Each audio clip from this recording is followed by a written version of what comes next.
కానీ ఇంకొక మాట చెప్తున్నా, నా వయసుకి ఒకే ఒక మాట చెప్తున్నా, అతను వదిలేసిన ప్రాజెక్టులన్నీ కూడా కొనసాగించాలంటే అతను అప్పుల్లో వదిలేసి వెళ్ళిపోయాడు. ఇప్పుడు కొనసాగించాలంటే కొంత సమయం పడుతుంది. ఈరోజు కూడా 7,000 రూపాయలు పింఛన్ ఇచ్చారు. అది చిన్న చితక విషయం కాదు. ఎన్ని వేల కోట్లు మీరు ఆలోచించాలి. అతను నేను 4,000 ఇస్తాను, 300 ఇచ్చాడు ఫస్ట్, తర్వాత 250 లాస్ట్ అది కూడా ఆపేశాడు. కాబట్టి బాగా పెట్టించు అంటే విడతల వారీగా ఇచ్చాడు. చంద్రబాబు నాయుడు గారు ఒకేసారి చెప్పిన అమౌంట్ ఇచ్చాడు, ఇచ్చుకుంటూ పోతూ ఉన్నారు. పోలవరం ప్రాజెక్టు కూడా అత్యాధునికమైనటువంటి టెక్నాలజీ మొన్న సర్వే కూడా చేశారు, అది కూడా ఫినిష్ అవుతుంది. పిల్లకాయలకు సంబంధించింది ఇటీఎం పిల్లకాయలు చదువుకునే పిల్లకాయలకు సంబంధించింది కూడా ఒక స్టేట్మెంట్ వచ్చింది ఇప్పుడు చంద్రబాబు నాయుడు గారు. అంటే అన్నీ అవుతాయి ఒకేసారి చిటికేస్తే అయ్యే పనులు కాదు ఇవి.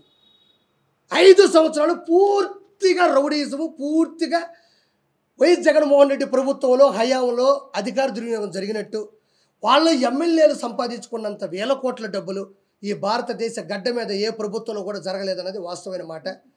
తర్వాత వచ్చేసి ఒక చిన్న మాట, మీడియా మిత్రులకి కొంచెం ఓపికగా వింటున్నారు పాపం. ఇటు చూడండి, ఇది అధికారికంగా చెప్పినటువంటి లోకేష్ బాబు గారి మాట ఇది. అంటే మనం ఎలక్ట్రానిక్ మీడియా ఉంటుంది, మన పేపర్లో వేసిన యూట్యూబ్లో వేసిన మాటే, అది మందే అవుతుంది అఫీషియల్. 6 లక్షల మంది విద్యార్థుల జీవితాలలో వెలుగులు. వైకాపా ప్రభుత్వ హయాంలో విద్యా దీవెన, వసతి దీవెనకు 3,450 కోట్ల బకాయిలు పెట్టిన వైసీపీ ప్రభుత్వం. బకాయిలు ఉండడంతో విద్యార్థుల సర్టిఫికేట్లు రాకపోతున్న ఇబ్బందులను తొలగించేలా విద్యా సంస్థల యాజమాన్యాలను సర్టిఫికేట్లు ఇవ్వాలని ఆదేశించిన మంత్రి నారా లోకేష్. ఇది సంసారబద్ధమైనటువంటి గవర్నమెంటు. అంటే వచ్చి రాగానే పాపం ఎన్ని ఇబ్బందులు ఉన్నా కూడా ప్రవేశపెట్టారు. ఇంకోటి విద్యార్థులకి తీపి కదురు తన ఇదేనమ్మా, ఇంకేమైనా ఉందా? మెగా డిఎస్సీ మీద కూడా సంతకాలు పెట్టారు. ఇంకోటి కూడా నవ్వుకుంటారు అందరూ, మంచి ముందు ఆంధ్రప్రదేశ్కి వచ్చింది,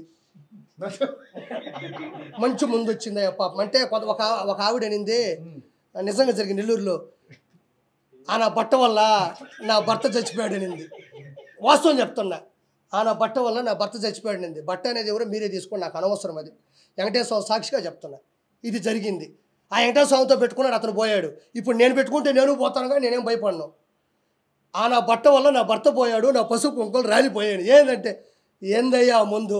ఇప్పుడు మా వాళ్ళు కష్టపడతారు, 500-700 సంపాదించుకుంటారు. ఆటో పనిచేసే ఆటో, టిప్పర్ దగ్గరికి వెళ్ళి టిప్పరు, ఎవరైనా కష్టపడతారయ్యా. వద్దన్నా వాళ్ళు తాగుతారు. తాగేదేదో మంచి ముందు తాగితే పాపం తిని కడుపు నిండా కాసేపు పరిస్థితి అరసరి పడుకుంటారు. ఈయన బట్ట వచ్చాడయ్యా, అసలు మొత్తం కిడ్నీలు, ఆ లివర్లు మొత్తం అంతా చెడిపోయి వాళ్ళంతా పిచ్చెక్కిపోయి వాళ్ళకి అర్థం కాని రీతిలో ప్రవర్తించాడు. నాకు ఈ చిన్న వయసులో నా భర్త చచ్చిపోయాడు నా బట్ట వల్ల అని. ఈరోజు భగవంతుడి దయ వల్ల మంచి ముందు. అంటే ప్రతి కల్చర్లో ఇది ఒక భాగం. జగన్మోహన్ రెడ్డి లాగా నేను సంపూర్ణ మద్యపాన నిషేధం చేస్తా అని చెప్పి అందరికీ ఎడ్డిమడ్డి మందు పోసే పాపం వాళ్ళని నాశనం చేయలే. చెప్పినారు, మంచి ముందు తీసుకొస్తున్నారు. ఈరోజు బ్రహ్మాండంగా కింగ్ఫిషర్ బీర్ వచ్చింది, రాయల్ ఛాలెంజ్ వచ్చింది, మంచిగా బ్రాండ్లు వచ్చినాయి దేవుడి దయ వల్ల. అంటే మరి దేవుడి దగ్గరికి వెళ్ళకుండా దేవుడి దయ వల్ల మంచి బ్రాండ్లు వచ్చినాయి. కాబట్టి ప్రక్షాళన మొదలైంది, మంచి విధి విధానాలు కూడా అక్కడ మొదలైపోయినాయి. మర్చిపోయినా మా రవి అన్న మంచి, థ్యాంక్ యూ సో మచ్. ఈరోజు రెండు విషయాలు చెప్తాను అన్నయ్య.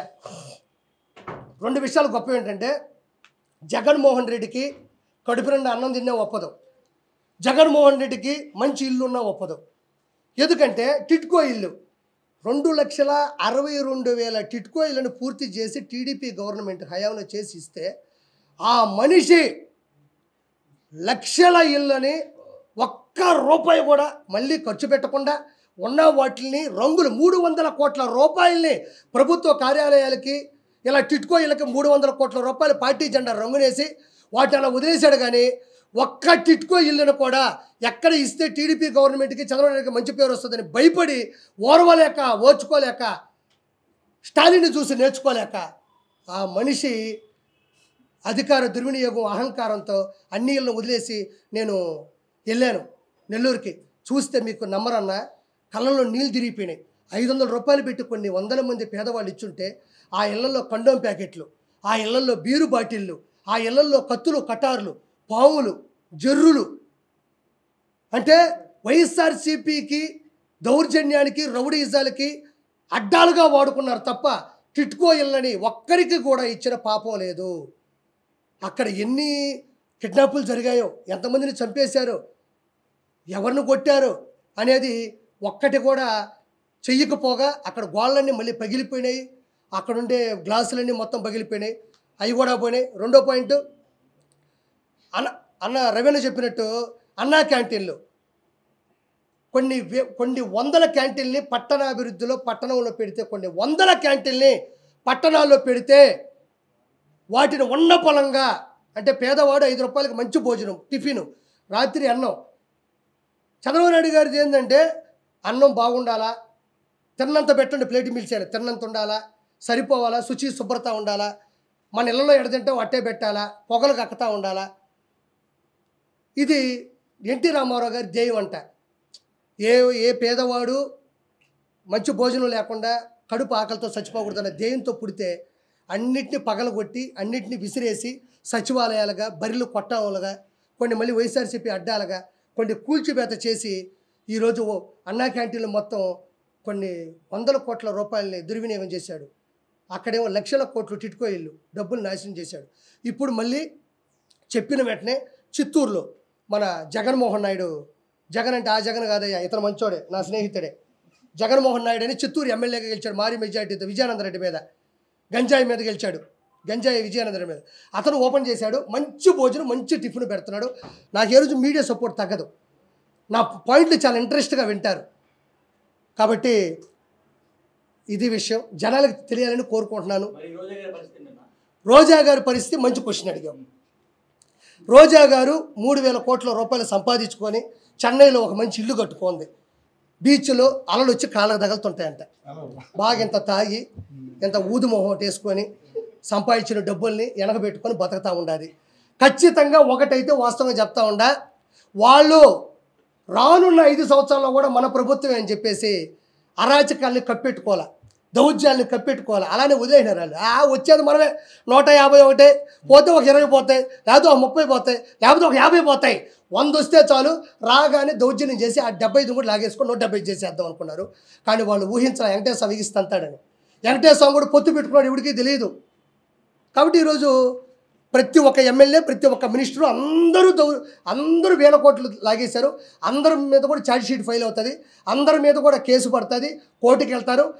రెడ్ బుక్ అన్నారు. రెడ్ బుక్ అంటే ఏంటంటే ఎవరైతే తప్పు చేశారో వాళ్ళని లా ప్రకారం, రూల్ ప్రకారం, సాక్ష్యాల ప్రకారం వాళ్ళని పట్టుకుంటారని ఉద్దేశం. ఏదేదో పెద్ద చెయ్యక్కర్లే. ఒక మాట అన్నారు, ఇది ట్యాంపరింగ్ జరగలేదు అవును అన్నారు. అయితే హిందూపురంలో ఒక నియోజకవర్గంలో ఒక వార్డులో 1100 ఓట్లు ఉన్నాయి. ఆ 1100 ఓట్లకి ప్రాతినిధ్యం వహించింది వైఎస్ఆర్సీపీ నాయకుడు. ఒక్క ఓటు పడ్డానికి కాదు, దీని వెనకాల ఒక ఓటు పడ్డం వెనకాల అంటే వాళ్ళ ఫ్యామిలీ మెంబర్స్ కూడా ఆయన మోసం చేశారనా, లేకపోతే నిజంగా ట్యాంపరింగ్ జరిగిందా? నీకు విషయం తెలుసా, ఆ ఓటు కూడా అతను కాదు, ఆయన మర్చిపోయేసాడు తాగి, ఆ మందు కల్తీ మందు తాగి. ఆ ఓటు కూడా నువ్వు చెప్పిన వ్యక్తిది కాదు. ఆడెవడో తాగేసి ఆడి తిరిగి ఆ ఫ్యాన్ పైన ఫ్యాన్ జరుగుతుంది, కింద ఫ్యాన్ కనబడింది, ఎగేసాడు అంతే. 164 సీట్లు వచ్చినాయి. వాళ్ళకి ఎవరు ఓట్లు వేయలేదన్న. పూర్తి వ్యతిరేకత, పూర్తిగా. ఇంకోటి పవన్ కళ్యాణ్ గారి ప్రసంగాలు, పవన్ కళ్యాణ్ గారు వదులుకున్న జీవితం, పవన్ కళ్యాణ్ గారి సినిమాల ద్వారా వదులుకున్న జీతం, ఇవన్నీ కూడా ఏదో వాళ్ళు ఇంకోలా తీసుకున్నారు. కానీ 100% భారతదేశంలో ఇంతవరకు ఒక పొత్తులో భాగంగా తీసుకున్న సీట్లు మొత్తం గెలిపించుకున్న ఏకైక చరిత్ర అవుతుందంటే ఓన్లీ పవన్ కళ్యాణ్ గారిదే. ఆయన ఈరోజు ఇంకోటి చెప్తున్నా, పవన్ కళ్యాణ్ గారు ఇందాక పెట్టారు పోస్ట్ చూశాను, ఇప్పుడు ఉన్నటువంటి ఆంధ్రప్రదేశ్ అప్పుల్ని కొంతన్నా మనం చేయగలమంటే నా చేతులు వదులుకుంటా అని ఆయన స్టేట్మెంట్ ఇచ్చినట్టుగా వార్తలు చూసాం. అప్పులు కొంచెం దాని నుంచి బయటపడాలంటే ఎమ్మెల్యేగా నా చేతులు నేను వదులుకుంటాను, సిద్ధపడుతున్నాను, వదులుకోవాలా అని స్టేట్మెంట్ ఇచ్చారు. నాయన నీకు అర్థం కావడంలా, వీలైతే ప్రతి ఒక్కరూ చేయాలి ఆ పని. ఆ అప్పులన్నీ తీర్చాలంటే ఎవరైతే కోట్ల రూపాయలు సంపాదించారో వాళ్ళు కూడా ఎన్నో కోట్ల రూపాయలు ప్రభుత్వానికి ఇవ్వాలి. ఎవరైతే తనకు కాదు ఇంకా చాలు అనుకున్న ఎవరైతే ఉన్నారో ఆ డబ్బులన్నీ ఇచ్చినా కూడా మంచిదే. అంటే వాళ్ళకి తెలిసేలా చేస్తే ఇచ్చేవాళ్ళు చాలామంది ఉన్నారు. వాళ్ళకి తెలియాలి సమస్య ఏంటి, సమస్యకి పరిష్కారం ఏంటి, సమస్యకి బహిష్కారం ఏంటి అని చెప్తే 100% 200% ఇచ్చేవాళ్ళు ఉన్నారు. రూపాయి ఇచ్చేవాళ్ళు రూపాయి ఇస్తారు. పెద్ద ఎత్తున అవినీతి జరిగిందని టీడీపీ జనసేన కూటమి అలిగేషన్ చేస్తా ఉంది. గత 5 సంవత్సరాల్లో ఆంధ్రప్రదేశ్ అభివృద్ధి లేదు, కేవలం వాళ్ళ ఆస్తులు పెంచుకోవడం కోసమే ఈ ప్రజలను దోచుకున్నారని చెప్పేసి అన్నారు. సరే, మరి వాటిని రికవరీ చేసే కార్యక్రమం చేపడుతుందా జనసేన కూటమి, టీడీపీ జనసేన కూటమి? 100% అన్నా. ఇప్పుడు ఈవీఎం కక్ష సాధింపు చర్యలు, ఇప్పుడు కక్ష సాధింపు అంటే నువ్వు నన్ను కొడితే నేను నిన్ను కొట్టడం, నువ్వు కొట్టావని నేను కొట్టడం కక్ష సాధింపు. కానీ నువ్వు కొట్టింది నా దగ్గర ఆధారాలుండి నేను ఆధారాలతో కేసు పెట్టి ఎఫ్ఐఆర్ బుక్ చేస్తే అది కక్ష సాధింపు ఎందుకు అవుతుంది? అది కక్ష సాధింపు కాదు, ఆధారాలతో కూడినటువంటి వాళ్ళకి వేసేటువంటి శిక్ష. నువ్వు నన్ను కొట్టావు, నువ్వు నన్ను కొట్టి నేను కొట్టాలంటే ఇంకా పోతానే ఉంటుంది ఈ కథ. టీడీపీ ప్రభుత్వం ఇది పెట్టుకొని తలుచుకోలేదు, ఇంకా మనకు సమయం లేదు మిత్రమా.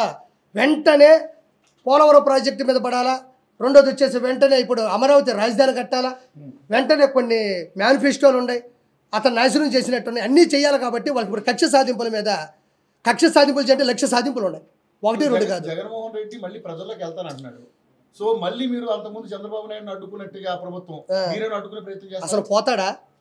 యాడి నుంచి ఆడిపోతాడు? టిట్కో ఇల్లు ఇవ్వకుండా నువ్వు నేను మంచి చేస్తానని చెప్పగలడా?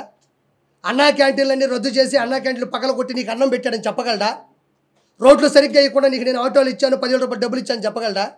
ఏ పక్క నుంచి నీకు నేను మంచి చేశానని చెప్పగలడు?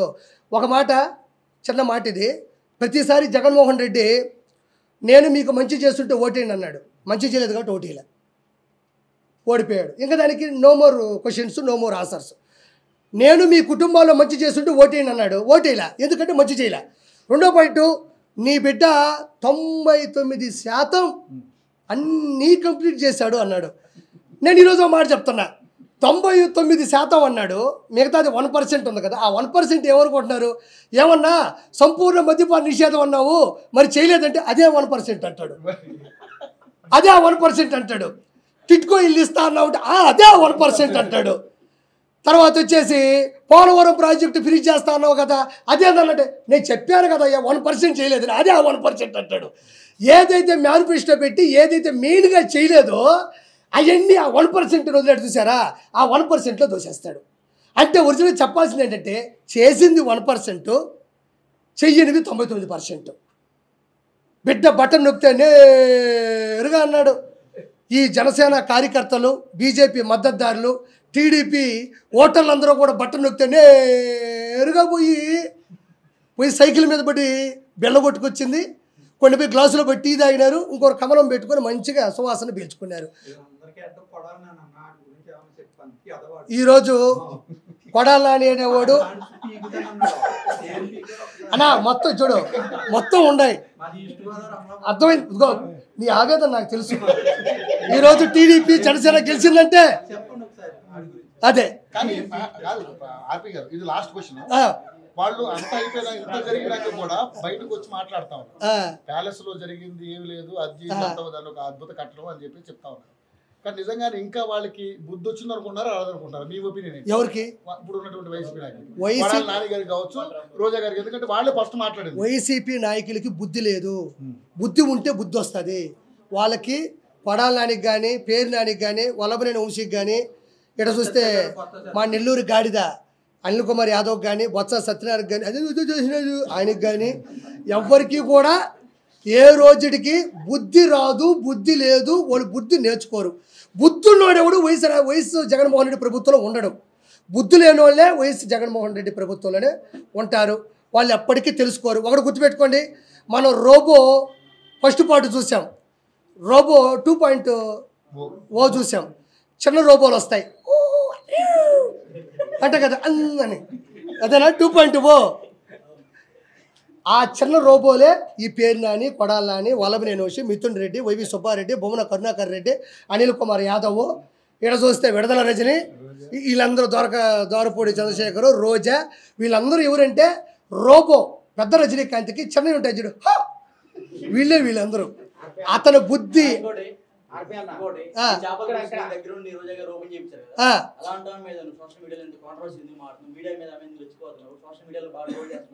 మంచి మాట అడిగావు. నేను చెప్తాం అనుకున్నా మర్చిపోయావు, నువ్వు గుర్తు చేసావు, నీకు సొంత ధన్యవాదాలు. సరే ఒక మాట చెప్తా, చెప్తా వస్తున్నా. ఇక్కడ చాలా రేట్లు ఉన్నారు. ఒక పాయింట్ అన్నా ఒకటి చెప్తా, గుర్తుపెట్టుకోండి. శైలేష్ అన్న ఒక పాయింట్ చెప్తున్నా. ఆర్కే రోజా గారిని, రోజాని నేను రోజమ్మ అన్న సందర్భాలు ఉన్నాయి, రోజా మేడం అన్నాను. నేను చాలా సందర్భాల్లో పొగిడాను. ఎక్కడి వరకు జడ్జిమెంట్ నుంచి, మా షోకాడి నుంచి ఆవిడ ఉన్నటువంటి సింప్లిసిటీ వరకే నేను బతికిన పరిధిలో నాకు అవసరం. నేను మనసు నా రాష్ట్రాన్ని సర్వనాశనం చేస్తున్నారు, అందులో రోజా కూడా ఒక భాగం అయిపోయింది అని నేను తెలిసినప్పుడు, నేను రాజకీయాల్లోకి వచ్చినప్పుడు, రాజకీయాల్లోకి వస్తే అటాక్ చేయాలి, తిట్టాలనే పద్ధతి కాదు. ఆవిడ తప్పు చేసింది కాబట్టి చిన్న చిన్న ఆర్టిస్టులు, చిన్న చితక ఆర్టిస్టులు. నేను ఈరోజు ఒక మాట చెప్తా ఉండా, ఈరోజు ఆవిడ జడ్జిమెంట్కి వచ్చి డబ్బులు తీసుకుంది, టీం లీడర్గా నేను డబ్బులు తీసుకుని, ఆవిడ పని ఆవిడ చేసింది, నా పని నేను చేశాను.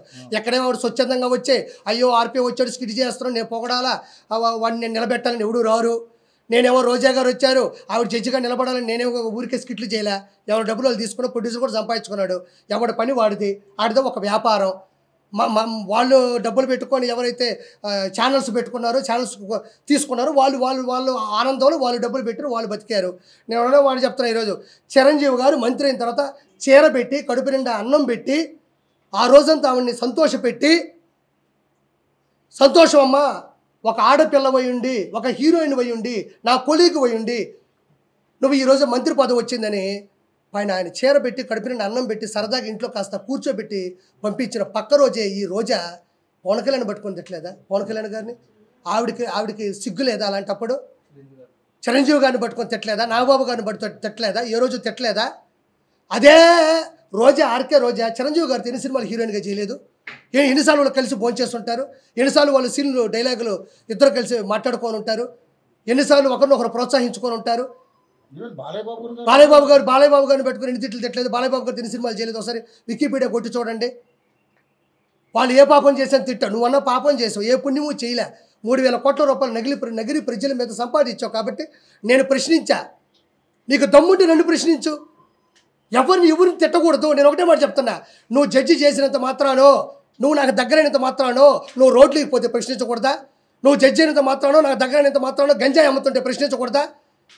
నువ్వు జడ్జిమెంట్ ఇచ్చినంత మాత్రానో, నాకు దగ్గరైనంత మాత్రానో నువ్వు బూతులు నాయకుల్ని తిడతా ఉంటే నేను ప్రశ్నించకూడదా? నువ్వు జడ్జి అయినంత మాత్రానో, నాకు దగ్గరైనంత మాత్రానో నగిరి అభివృద్ధిని పూర్తిగా సున్నా చేస్తే నేను ప్రశ్నించకూడదా?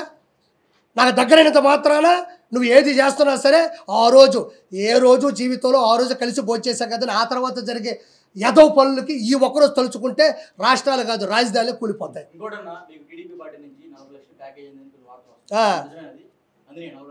40 లక్షలు అందినాయి, ఇక్కడ లోపల ఉండబోయి తీసుకోపో. 40 లక్షలు అందినాయని చెప్తుంటే లోపల ఉండే తీసుకోపో, నీకు ఎంత కావాలో నాకు ఇచ్చి మళ్ళీ అంతాయి నాకు. ఏమయ్యా కిరాకార్పి అనేవాడు ఏ రోజు ఏ పార్టీ అధికార ప్రతినిధిగా మాట్లాడాడు? కిరాకార్పి ఏ రోజు చంద్రబాబు నాయుడు గారి పక్కన మాట్లాడాడు? ఏ రోజు వాళ్ళు కిరాకార్పి మా పార్టీలో నన్ను చెప్పాడా?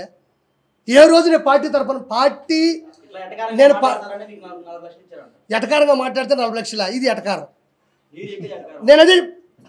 నేను ఒక మాట మాట్లాడుతున్నాను అబ్బా, ఇస్తే ఇచ్చాను చెప్పుకుంటా, నాకు పోయేది ఏముంది? ఇస్తే ఇచ్చారని చెప్పుకుంటా, నాకు పోయేది ఏముంది అంటున్నా. ఇప్పుడు నాకు 40 లక్షలు ఇచ్చారని చెప్తుండవు, దానికి ఆధారాలు ఏంది?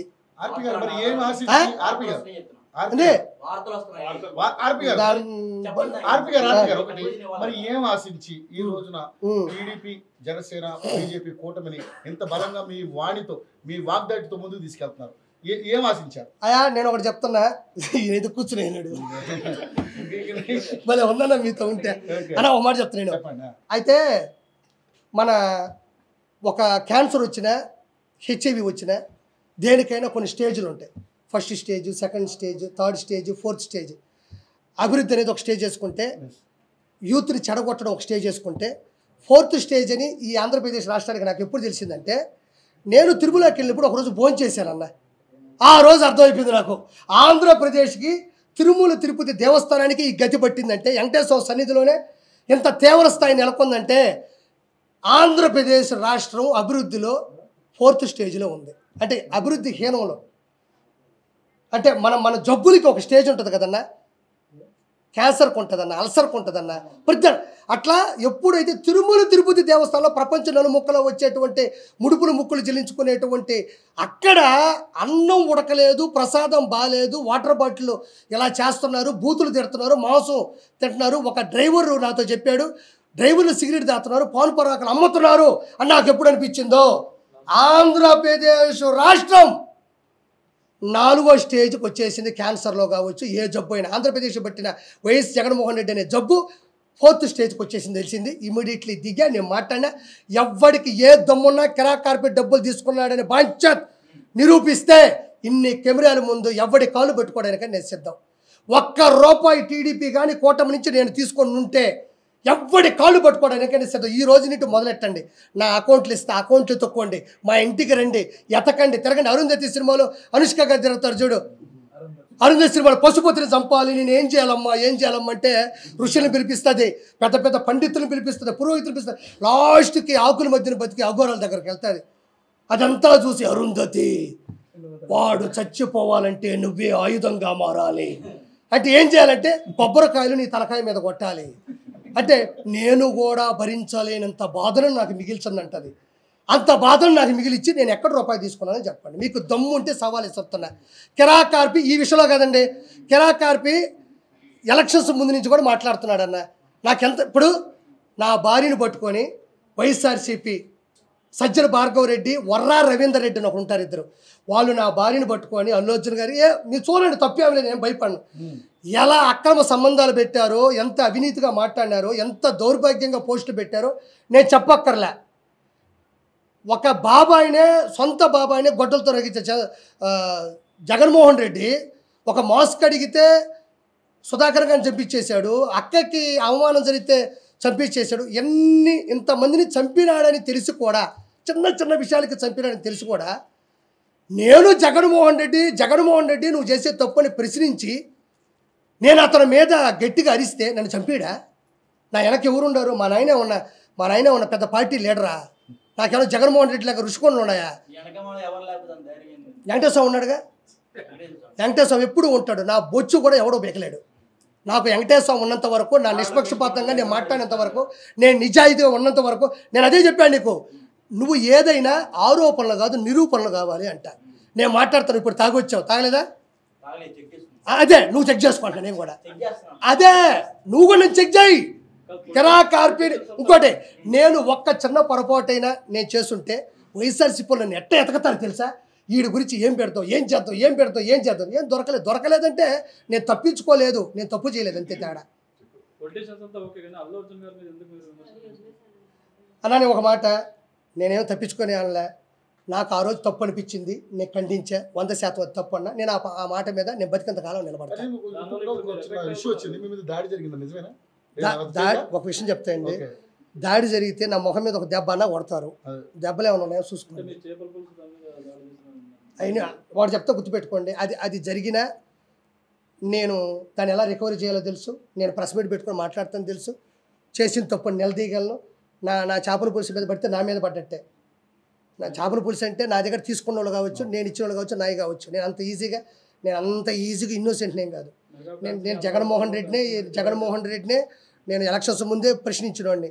నేను ఎవరైనా నా దాని మీద దాడి జరిగితే నేను ఎక్కువ పెడతా. ఇప్పుడు విజయవాడలో నేను పెడతాను, ఎవరు నా పని చెప్పి చూద్దాం.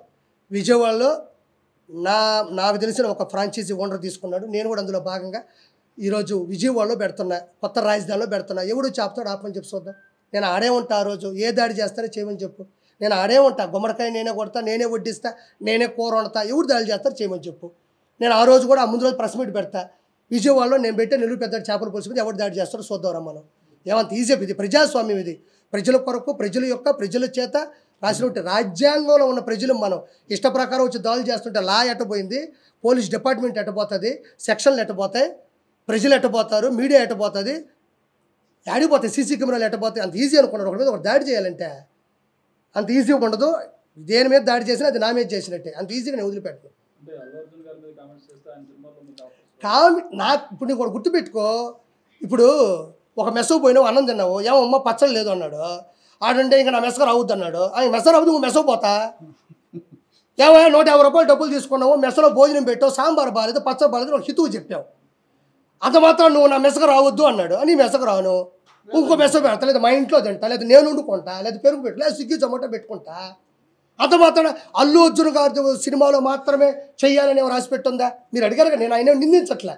క్వశ్చన్ దానికి నేను తప్పించుకోకూడదు, నేను తప్పించుకోవాల్సిన అవసరం లేదు కాబట్టి అది వదిలేసి ఇప్పుడు అది వద్దు. నేను అలా సినిమా ఇండస్ట్రీ చిత్తూరు నాగయ్య గారి టైంలో నుంచి చిరంజీవి గారి టైం వరకు వచ్చింది. కెమెరామ్యాన్లు విఎస్ఆర్ స్వామి గారి దగ్గర నుంచి, చోటా గారి దగ్గర నుంచి ఈ రోజు వరకు వచ్చింది. కమెడియన్లు, 24 crafts, film chamber, producer council, junior artist సంఘం, ఏమన్నా కెమెరా సంఘం, కెమెరా ఆర్టిస్టులు, కెమెరామెన్, ఇవన్నీ పెద్ద పెద్ద క్రాఫ్ట్స్. అవి ఎవ్వరూ ఏ దాన్ని అణిచివేయలేరు. నాకు ఆ రోజు జరిగి తప్పు అనిపించిందా నేను చెప్పా, ఈరోజు నిలబడ్డాను అంతే. నేను ఆ విషయం నేను వెనక్కి తగ్గను. ఇప్పుడు మీరు అడగకపోతే నేను చెప్పేవాడు కాదు, ఎప్పటికైనా కట్టుబడి ఉంటా. నీకు దమ్ము ఉంటే నేను బతుకున్నంత కాలం నువ్వు నన్ను రోజు ప్రశ్నిస్తూ ఉండు. నేను కట్టుబడి ఉంటా, నేను కట్టుబడి ఉంటా, నేను కట్టుబడి ఉంటా. పోతామండి, ఏ రోజు పోము. షుగర్ వస్తే పోవట్లేదా, థైరాయిడ్ వస్తే పోవట్లేదా, అంతు పట్టిన జబ్బు వస్తే పోవట్లేదా, ఎదిరించి పోదాం, ప్రశ్నించి పోదాం, ఎదుటి క్వశ్చన్ చేసి పోదాం. ఏముంది దాంట్లో? నాకేం ఇబ్బంది, తీసుకోకపోతేనే ఇబ్బంది. నాకు ఏ రోజు ఇబ్బంది అనిపించదమ్మా.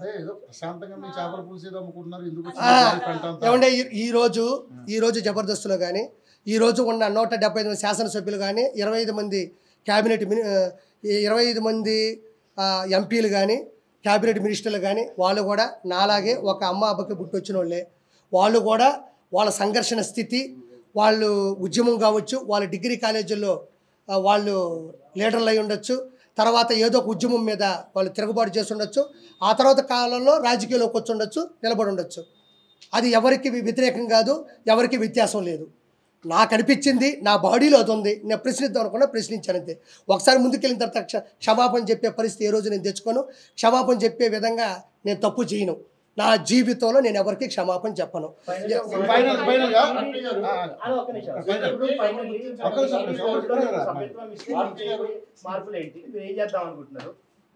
టీడీపీలోనే సార్, టీటీడీ పోస్టులకి నేను అర్హుని ఉన్నోడినే. నాకు అర్హత ఉందా? లేకపోతే మనం ఏదో 10 మైకులు పెట్టుకుని మాట్లాడేంత మాత్రం అర్హత అని నేను అనుకోను. మనకి ఒక సామాన్యుడిగా ఈ రోజుకి ఇదిగో నేనే కండువా తెచ్చుకున్నా, నేను వేసుకున్నా, నేను మాట్లాడుతూ ఉన్నా, నేను స్వచ్ఛందంగా చేస్తున్నా. నేను మామూలుగా వెళ్ళానన్నా, నేను వెళ్ళిన పద్ధతి కరెక్ట్ కాదు, ఆ పాయింట్ కూడా కరెక్ట్ కాదు. నేను వెళ్ళి కలిసే పద్ధతి అమ్మా. పాలిటిక్స్ అంటే నేను అవునమ్మా అమ్మా, ఇదిగో ఇలానే ప్రతి వారం ప్రెస్ మీట్ పెట్టుకుంటాను, అందరినీ పిలుస్తాను. ఆ వారంలో జరిగిన ప్రతి పని మీద నేను మాట్లాడతాను అంతే. ఏమో నాకేం చెప్పలేదు, నేను కూడా కలిసా. కాదు, ఎందుకంటే పవన్ కళ్యాణ్ జనసేన నుంచి బాగా గట్టిగా ఫైట్ చేశాడు. అవును చేశాడు. ఆదికి ఎమ్మెల్సీ ఇచ్చే అవకాశం ఉందని చెప్పేసి వార్తలు చూసాము. అది ఓకేనా? జరిగే అవకాశం వస్తే చాలా మంచిది. ఎందుకంటే పాపం చాలా సంవత్సరాల నుంచి కష్టపడ్డాడు. అలాంటి వాళ్ళకి వస్తే ఆలియా ఆది అని మీరు అనింది, ఆలీ గారితో సంబంధం లేదు. ఆది అయ్యా అలీ గారు రిజైన్ చేశారు, ఆయన వెళ్ళిపోయారండి. అలీ గారు వెళ్ళిపోయారు. మోసాలి గారి గురించి వదిలేండి, నేను అన్నాను, నేను మాట్లాడాను. అతను అనే అవును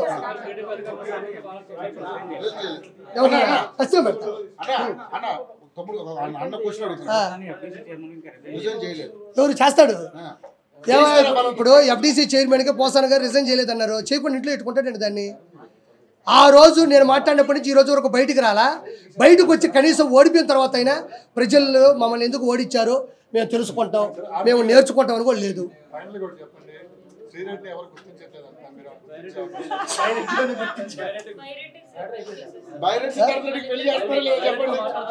అమ్మా బైరెడ్డి ఇప్పుడు శ్రీరెడ్డిని ఎవరు గుర్తించట్లేదు అంటున్నారు, మంచి పాయింట్. అర్థమైంది, ఆవిడ తపన ఆవిడ తాపత్రం నాకు తెలిసింది. ఇప్పుడు బైరెడ్డి కూడా వయసులో ఉన్నాడు, పొరకలు వేస్తున్నటువంటి వయసు, ఉత్సాహమైనటువంటి ఉత్సుకతతో కూడినటువంటి వయసు. కాబట్టి నువ్వు ఎలాగో వన్ సైడ్ లేవు కాబట్టి ఒకసారి ప్రపోజ్ చేయి, వెళ్ళు బైరెడ్డి సిద్ధార్థ రెడ్డి దగ్గరికి వెళ్ళు. బయటకు వచ్చేస్తే పట్టేసుకుంటారు కదా, అతను కూడా పట్టేసుకుంటారు. అతనికి ఏముంది, ఇప్పుడు ఇద్దరు కలిసి అంటే ఇద్దరు కలిసి ఒకరినొకరు అర్థం చేసుకోవడమే నిజమైనటువంటి పరమార్థం. ఇప్పుడు వైఎస్ఆర్సీపీ వెళ్ళి బయటిని పిలిపించుకొని ఇద్దరు మాట్లాడుకొని ఏమ్మా ఏంది పరిస్థితి ఏంది అనుకుంటే వాళ్ళ ఇష్టాలు వాళ్ళని అందరికీ వచ్చారు. అందరికీ సంతోషం. ఓం నమో వెంకటేశాయ. జై